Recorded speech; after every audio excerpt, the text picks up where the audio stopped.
Conservation के ऊपर question जल्दी करें थे मुझे तो। Sir, how much fuel could be save by building a bulbous drum? देखिए 20% तक हो जाता है, 20%। आप अपना camera what is the best way of adjusting the speed of a variable pitch? देखिए इसमें रिड्यूसिंग द स्पीड हम कर सकते हैं, रिड्यूसिंग इसमें सब सही हो जाएगा। सर नेक्स्ट करें। On an average vessel how much speed loss would justify docking? Around half knot, 0.5 knots पे कोई मसला नहीं होगा। Sir, how often should a marine engine be calibrated for ignition?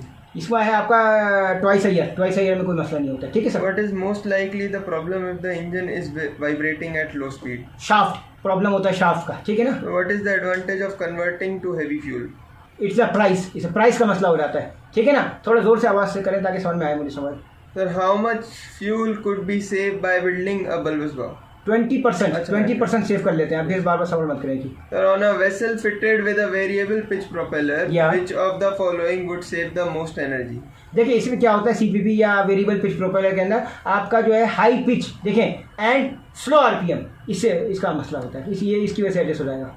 Which type of vessel won't really benefit from self-polishing anti-fouling? Ice, ये आपके जो ice operating vessels हैं उनके लिए। ठीक है sir. How often should a marine? अच्छा, ये हो गया है। कर लेंगे।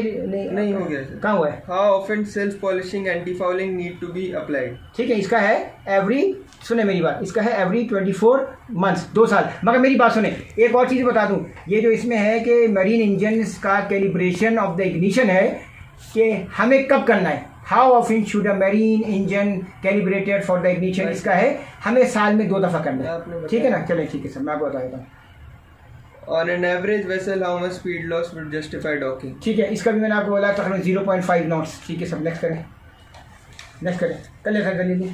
पहले और भी कर लें, आपके पास और भी सवाल हैं, चेक करें। आपको मैंने लिस्ट दी थी नहीं, मैंने आपको जब सवाल दिए, आपने पहले कहा था ना, आपने कहा था हम बहुत सारे करेंगे, तो आपके पास 40 सवाल थे। आपने कहा था मैं 40 सवाल करूंगा, तो 40 के 40 सब कंप्लीट करें अपने। मैंने इसलिए बात की थी कि आज हम एनर्जी का सब टॉपिक्स 40-50 सवाल पर खत्म करें। चलिए नेक्स्ट करें। Sir, in a marine engine how much energy is lost in the form of heat? इसमें है आपका 50% तक चली जाती है। नेक्स्ट करें। After modification a ship is expected to save 10% fuel on a new propeller and 10% on an improved engine. What would be the total gain?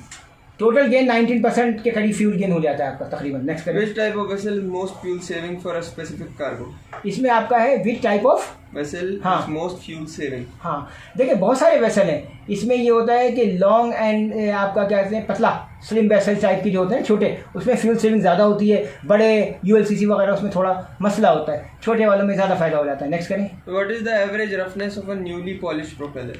इसका आपका 10 माइक्रोमीटर तक हो जाता है। क्या ख्याल है आपका? 10 माइक्रोमीटर तक। Okay. What is the best way of adjusting the speed of a variable pitch vessel? इसका होता है रिड्यूसिंग द आरपीएम और फिर आपका पिच एडजस्ट हो जाती है। आपने क्या बोला? पिच कैसे एडजस्ट करनी है ना, रिड्यूसिंग द आरपीएम, स्पीड आपकी एडजस्ट हो जाएगी, सी स्पीड एडजस्ट हो जाएगी इससे। Sir, what type of propeller will save the most fuel? देखिए इसमें ये होता है मोस्ट फ्यूल जो कि आपका सेव करेगा, large propeller and slow revolution shaft. क्या बोला मैंने? प्रोपेलर बड़ा हो मगर जो उसकी रेवोल्यूशन की जो शाफ्ट है वो कैसी हो? छोटी हो, स्लो समझ गए ना, slow revolution. Where would a nozzle propeller be appropriate? देखिए इसका तरीका ये है, on the slow moving and high load on the ships. Moving कैसी होगी उसकी? स्लो मूविंग होगी मगर high load on the ships होगी। नेक्स्ट करें। Sir, how often does traditional anti-fouling paint need to be applied? इसका तरीका ये है कि वंस अ ईयर, ये तो आपको करना ही करना है। ठीक है ना। देखिए इसमें सी एनर्जी और वेव एनर्जी के वगैरह के बारे में मैं आपको कुछ बताता हूँ कि सी एनर्जी, ठीक है ना, कोई मसला तो नहीं है ना, ठीक है ना। देखिए सी एनर्जी और वेव एनर्जी क्या होती है? देखिए wave energies, waves are created under the influence of the wind. इस साइड पे कैमरा लिया है आप लोग अपना, ठीक है ना। होता क्या है फाइनली, क्या कितना टाइम हो गया सर आपका? 4 मिनट हो गए। होता क्या है, small ripples can become big waves depending on the strength of the wind, with them the waves carry energy. Then finally होता क्या, with the density depends on the volume of the liquid, acceleration of the gravity and the wave height in the order to extract his power from ocean, bottom mounted as well as floating devices to be used। समझे मेरी बात? चलें sir, अब आपको मैं एक चीज़ बताता हूँ इसके अंदर, ओशन एनर्जी, सी वेव्स एनर्जी, या आपका 4-5 चीज़ें अब हम आज इस पर डिस्कस करेंगे। होता क्या था, देखिए फाइनली मैं आपको बताऊँ। देखिए tidal energy is stabilising by extracting the energy created by the flow of the currents, the gravitational force of the sun. इधर आ जाइए ताकि आपके कैमरे भी इधर सही। होता क्या, उसके बाद क्या होता है, and the moon causes the tides, ebb and high tides which turn causes a shift in the water level.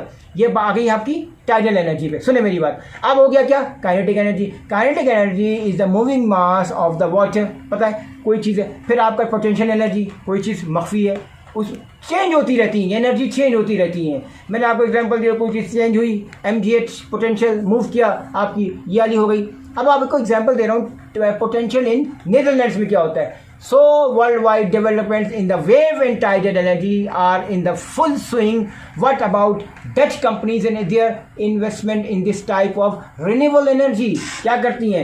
Recent studies perform के ये नीदरलैंड्स में वाटर पार्टनरशिप्स, ये लोग क्या करते हैं, इससे अपना पानी से टाइडल एनर्जी वगैरह पैदा करते हैं। आप मेरी बात समझे? होता क्या है टाइडल एनर्जी अफेयर। फिर आखिर में होता क्या है, according to this research Netherland is amongst the, देखें कैमरा मत हिलाएं, कैमरा हिलाते हैं मसला होता है। According to this research Netherland is amongst other a front runner in the demonstration of tide and tidal current energy conversation and in RAD conversion, this is everything ना, conversion of energy. This wave energies is in the number 1 the present condition of the study has made apparent। मेरी बात समझने की कोशिश करें। lot of times देखिए अगर आप जाएंगे ना तो वहाँ पे आपको बड़ी तब्दीली मिलेंगी। आपको ये जो बड़े बड़े पंखे घर, पंचखियाँ, ये सब चीज़ें आपको मिलती हैं, ठीक है सब। अब मैं आपको ये बताता हूँ कि मैं आपको टाइडल एनर्जी और कितना टाइम हो गया, 6:30 सर, 6:30 हो गया। आप अपना कैमरा ऐसे रखें, मैं आगे जाके उनसे वो लेकर आता हूँ अपने डॉक्यूमेंट्स। चलिए सर, अब मैं आपको आज बताना चाह रहा था अपने टाइडल एनर्जी के बारे में। देखें सर, मैं आपको डायग्राम के साथ बताऊँगा। देखें ये देखिए, ये डायग्राम देखिए। इन 2010 में क्या हुआ था सर, देखिए सर, टाइडल एनर्जी की डायग्राम के साथ मैं आपको दिखाऊंगा और आपको सी एनर्जी का भी बताऊंगा इसमें कि सी एनर्जी, ये देखें, ये आपकी कहलाती है जो कि हमारे समंदर के जहाज जब चलते हैं, ये आपकी वेव एनर्जी। ये देखिए, ये आप देखिए, मैंने इसलिए कहा था डायग्राम के साथ है। ये आप देखिए, आप वेव एनर्जी, इससे आपका खड़ा हुआ है पोटेंशियल mgh, मूव करना शुरू हो गया, काइनेटिक एनर्जी हाफ mv² आ गया। आ जाए जरा इस साइड पे नोट्स देखिए हमारे। इन 2010 देखिए हम जरा, ये खास तौर पे है कि यूरोपियन कमीशन इंट्रोड्यूस एनर्जी 2020, 10 साल पहले कर दिया था। अब क्या किया था उन्होंने, अब आपको बताता हूँ। Strategy for competitive sustainable and secure the energy which contains among others to the intention to reduce the European greenhouse gas emission by at least 20% by 2020। यानी 10 साल पहले उन्होंने काम कर दिया था और आज 2020 है, ये काम उन्होंने 10 साल पहले किया। एंड क्या था, increase the use of renewable energy to 14%। This has led to increase development of renewable energy sources. ठीक है सर, ये मैंने आपको बताया। ये सब 3-4 चीज़ें थी जो मुझे आपको बतानी थी। अभी 1 मिनट रुकें, मैं आपको और चीज़ें बताता हूँ अगर हो सके, मेरे पास कुछ इसके नोट्स हैं। फिर क्या था, नाउ इधर आ जाते हैं sir. Wave and tidal energy is one of those renewable energy sources being examined.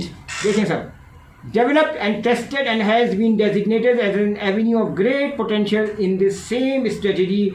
Maritime Holland divided into the sea of technologies available and current projects। ये काम उन्होंने 2010 में किया था और आज 2020 है, ठीक है सर। इसलिए मैंने इस टॉपिक को खास तौर पे मैंने कहा था मैं दिखाऊंगा।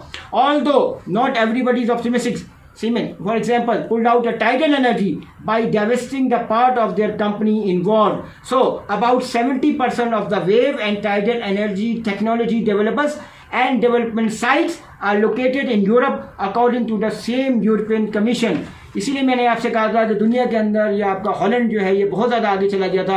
इन्होंने टाइडल एनर्जीज वगैरह ये भी इस्टेब्लिश किया था by extracting the energy created by the flow of the currents, the gravitational forces. और इन्होंने क्या किया था, वर्ल्ड वाइड डेवलपमेंट्स में ये लोग जो थे बहुत आगे थे। खास तौर पे द नीदरलैंड्स वाटर पार्टनरशिप, इन्होंने क्या किया था NWP से and the Dutch ministry of economical affairs के साथ मिलके इनके पास एक बहुत अच्छी अपॉर्चुनिटीज थी। उन्होंने सारे हर्डल्स वगैरह क्लियर किए थे और फाइनली इन्होंने wave and tidal energy create की थी।